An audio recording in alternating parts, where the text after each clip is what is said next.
Hello. सो differential equation chapter continue करते हैं। तो एग्जैक्ट डिफरेंशियल निकालने का एक और ट्रिक है। तो वो इंजीनियरिंग का टॉपिक है, वो जेई मेन एडवांस के सिलेबस में नहीं है। तो जेई मेन एडवांस के सिलेबस में नहीं है, वो इंजीनियरिंग का टॉपिक है। पर उससे क्वेश्चन फास्ट सॉल्व होते हैं, अच्छे सॉल्व होते हैं, ईजिली सॉल्व होते हैं। तो इसलिए वी आर कंसिडरिंग। तो वो क्या कहता है, M D X plus N D Y equal to zero. इसका क्या मतलब है, डी एक्स वाले अलग कर लिए, डी वाई वाले अलग कर लिए। तो पहले आइडेंटिफाई करना पड़ेगा कि वो एग्जैक्ट डिफरेंशियल है कि नहीं। तो उसके लिए कंडीशन है। तो एग्जैक्ट डिफरेंशियल्स के लिए कंडीशन है। तो एग्जैक्ट डिफरेंशियल्स के लिए कंडीशन क्या है कि del M by del Y और del N by del X. So del M by del Y का मतलब है कि एक्स को कांस्टेंट मान के वाई के रिस्पेक्ट में डिफरेंशिएट, और del N by del X का मतलब है वाई को कांस्टेंट मान के एक्स के रिस्पेक्ट में डिफरेंशिएट कर दो। तो अगर ये दोनों बराबर आए तो वो एग्जैक्ट डिफरेंशियल्स है।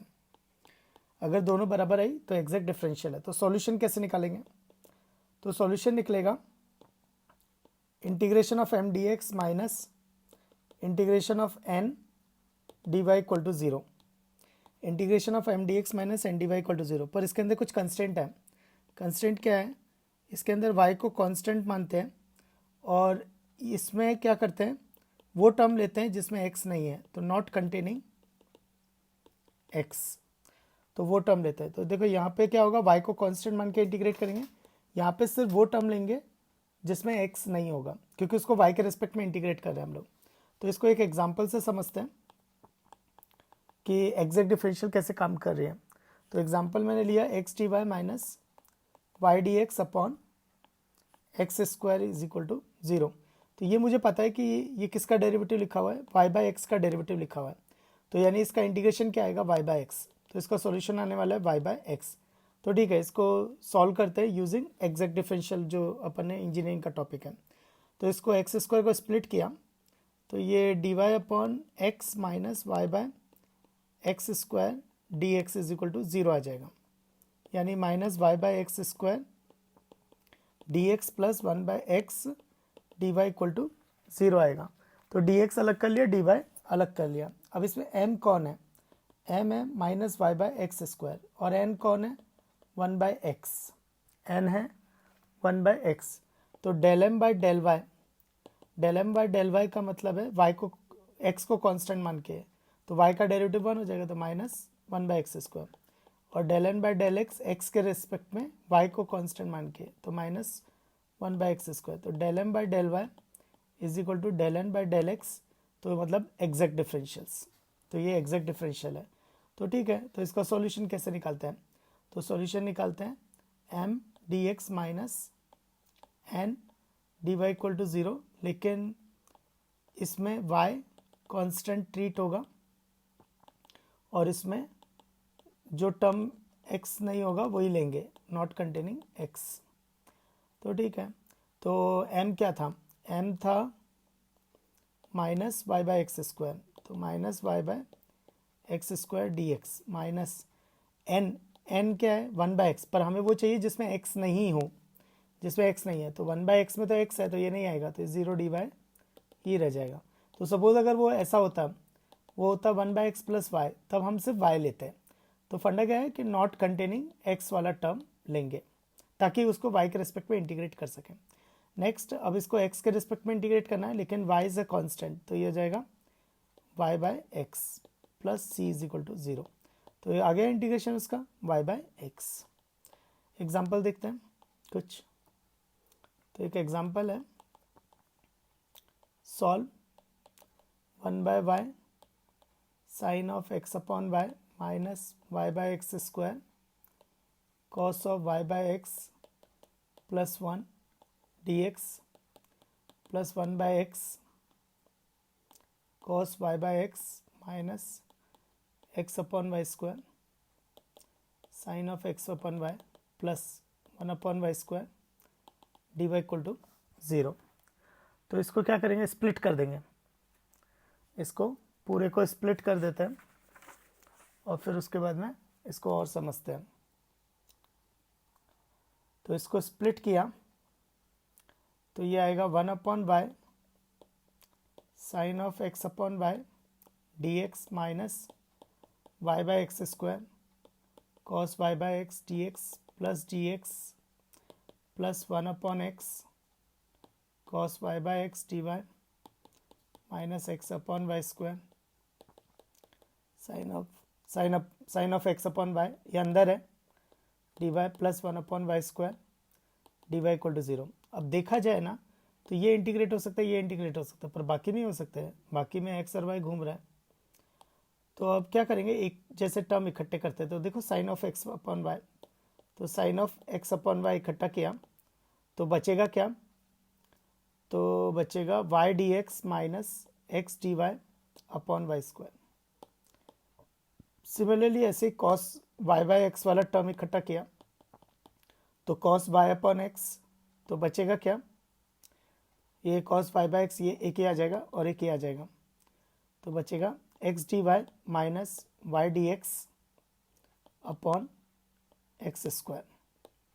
और क्या बचा हुआ है, डी एक्स और एक ही बचा हुआ है। सो एक बचा डी एक्स प्लस और एक बचा 1 upon Y square D Y equal to 0। Next तो sine of X upon Y, तो ये डेरिवेटिव लिखा हुआ है एक्स अपॉन वाई का, तो D of X Y plus cos Y by X, तो ये डेरिवेटिव लिखा है वाई बाय एक्स का, plus D X plus 1 upon Y square D Y equal to 0। तो देखो ना ये एग्जैक्ट डिफरेंशियल बन गया, जिसके रिस्पेक्ट में उसको इंटीग्रेट करेंगे उसी के टर्म्स में वो लिखा हुआ है। मतलब तुम इसको ऐसे भी देख सकते हो, साइन यू डी यू, तो साइन यू डी यू का इंटीग्रेशन क्या होगा, माइनस कॉस यू, पर मैं डायरेक्ट लिखूंगा इसको, तो sine of X upon Y का इंटीग्रेशन, तो टाइप 1, तो ये सब इंटीग्रेट हो जाएंगे टाइप 1, तो ये जाएगा minus cos of X upon Y minus cos of X upon Y plus, तो इसको ऐसे देखो साइन वी डी वी, तो वो हो जाए कॉस वी डी वी, इसको ऐसे देखो कॉस वी डी वी, तो उसका इंटीग्रेशन क्या होगा साइन वी, तो साइन वाई बाई एक्स, फिर डी एक्स का इंटीग्रेशन एक्स और 1 बाय वाई स्क्वायर का integration minus 1 by Y minus 1 upon Y is equal to C. So this is the answer. ठीक है, नेक्स्ट है ट्रेजेक्ट्रीज। सो trajectory का क्या रहता है, सो ट्रेजेक्ट्री का क्या रहता है कि कोई कर्व दे रखा है और कोई और कर्व है, तो angle between this to curves, तो वो क्या होता है, इनके टेंजेंट्स के बीच का एंगल, पॉइंट ऑफ इंटरसेक्शन पे टेंजेंट्स के बीच का एंगल को एंगल बिटवीन कर्व्स बोलते हैं। तो ये एंगल बिटवीन कर्व्स है, टेंजेंट के बीच के एंगल को एंगल बिटवीन कर्व कहते हैं। कहाँ पर, पॉइंट ऑफ इंटरसेक्शन पे। तो ये जो पॉइंट ऑफ इंटरसेक्शन है ये एंगल बिटवीन कर्व्स है, तो θ1 ये एक पॉइंट ऑफ इंटरसेक्शन, ये P1 पॉइंट ऑफ इंटरसेक्शन, ये P2 पॉइंट ऑफ इंटरसेक्शन है, θ2 ये P3 पॉइंट ऑफ इंटरसेक्शन है, θ3 ये P4 पॉइंट ऑफ इंटरसेक्शन है, θ4, तो उसको ट्रेजेक्ट्री कहते हैं। तो suppose we have a given family of curves X Y parameter, तो ये पैरामीटर होना मतलब फैमिली ऑफ कर्व्स है। तो हर पॉइंट ऑफ इंटरसेक्शन पे अगर एंगल अल्फा बना रही है तो उसको बोलेंगे isogonal trajectory of that family. तो at each and every point of intersection the fixed angle alpha is between two tangents at each and every point of intersection।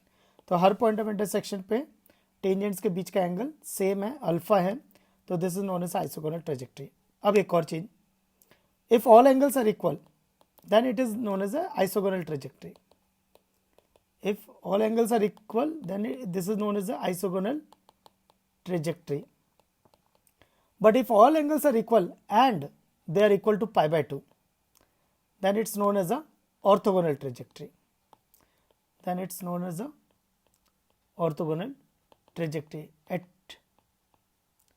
at every point of intersection all angles are equal to pi by 2, all, ऐसा नहीं कि एक और दो, at each and every point of intersection all angles must be equal to pi by 2. So if all angles are equal to pi by 2 then it is known as a orthogonal trajectory. If all angles are equal, ये भी जरूरी नहीं है कि सारे angles equal हों, तो θ1 θ2 θ3 θ4 ये अलग अलग भी हो सकते हैं। If all angles are equal then it's a isogonal trajectory and equal to pi by 2 then it's a orthogonal trajectory. Next होता है कि ये orthogonal trajectory कैसे निकालते हैं। So compute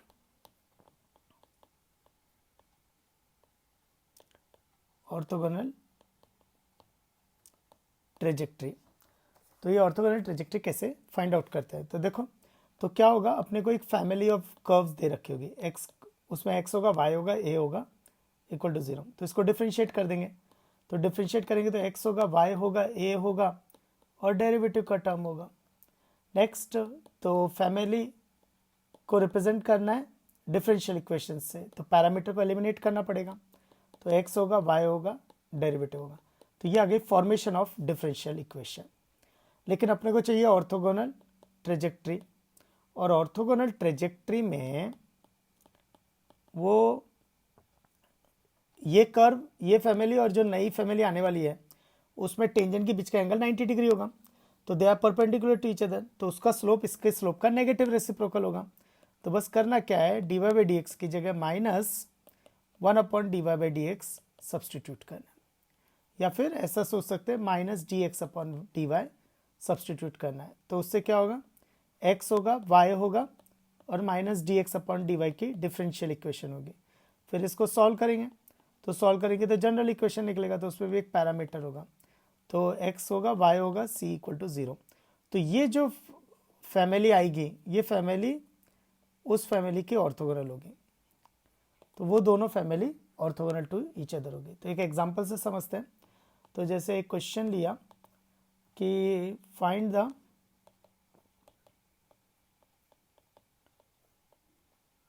ऑर्थोगोनल ट्रेजेक्ट्री, तो वही सारा रिपीट होने वाला है। Find the orthogonal trajectory for the curve, तो y square is equal to 4a into X plus A. तो ये तो आ गई फैमिली, लेकिन इसकी डिफरेंशियल इक्वेशन बनानी, तो डिफरेंशिएट करेंगे, तो 2y divide by D x is equal to 4a, तो y divide by D x क्या आ जाएगा, 2a। तो a की वैल्यू कितनी आ गई, y by 2 divide by D x. तो स्टेप्स क्या थे, पहले x y पैरामीटर होगा, फिर उसके अंदर x y पैरामीटर और डेरिवेटिव होगा, फिर a को एलिमिनेट कर लेंगे तो x होगा, y होगा, डेरिवेटिव होगा, तो ये डिफरेंशियल इक्वेशन हो जाएगी। फिर d Y by D x की जगह -dx/dy रख देंगे, फिर उसको इंटीग्रेट करेंगे तो x y constant equal to 0 होगा। तो ये फैमिली होगी, तो ये हो गया, ये हो गया। अभी पैरामीटर एलिमिनेट करना है, तो a का वैल्यू सब्सटीट्यूट कर देंगे, तो y square is equal to 4 into Y by 2 D Y by D X into X plus A का value y by 2 D Y by D X. इसको एक्सपेंड करेंगे तो y square is equal to 2y X D Y by D X, expand कर देंगे इसको, 2y X D Y by D X, फिर plus y square D Y by D X का whole square. इसको लिखा तमीज़ से, तो y square D Y by D X का whole square plus 2xy D Y by D X minus Y square is equal to 0। तो ये आ गई ये वाली स्टेप कि differential equation, formation of differential equation which represent a family of curve. अब इसमें क्या करेंगे, ऑर्थोगोनल ट्रेजेक्ट्री चाहिए, तो ऑर्थोगोनल ट्रेजेक्ट्री चाहिए, तो D Y by D X को minus D X upon D Y से रिप्लेस कर देंगे, तो Y square D X upon D Y का whole square minus 2xy D X upon D Y minus Y square is equal to 0। Okay, तो अब इसको solve करेंगे, तो ये कौन है, क्वाड्रेटिक इक्वेशन है, तो ये क्वाड्रेटिक है D X upon D Y की, तो इसको लिखेंगे क्वाड्रेटिक के रूट्स, तो D X upon D Y तो minus B plus minus B square minus 4ac upon 2a, so D X upon D Y 2 सब कैंसिल, ये वाई स्क्वायर भी कैंसिल हो जाएगा, तो x plus minus root over x square plus Y square upon y, और ये किधर चला गया, होमोजीनियस डिफरेंशियल इक्वेशन टाइप 3। और पोलर सब्स्टिट्यूशन भी ट्राई कर सकते हैं, तो पोलर सब्स्टिट्यूशन का भी ट्राई कर सकते हैं। तो इसको जब सॉल्व करेंगे प्लस और माइनस के लिए, तो पॉजिटिव के लिए आ जाएगा x plus root over x square plus Y square is equal to C Y square, और नेगेटिव के लिए जब सॉल्व करेंगे तो ये आएगा x plus root over x square plus Y square is equal to C.